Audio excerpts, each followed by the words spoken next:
Hello বন্ধুরা, আমি অপর্ণা। আমার ভিডিওতে তোমাদের সবাইকে স্বাগত। তোমরা তো এতক্ষণে নিশ্চয়ই জেনেই গেছো আজকে ছোটো মার জন্মদিন।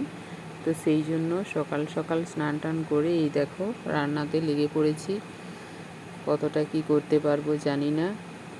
তো কতগুলো সবজি অলরেডি আমার হয়েও গেছে, এই দেখো। তো দেখতে থাকো আজকে আমি কি কি রান্না করছি। তো টাটা, চলো তাড়াতাড়ি করে রান্নাটা সেরে নিই, নাহলে অনেক দেরি হয়ে যাবে।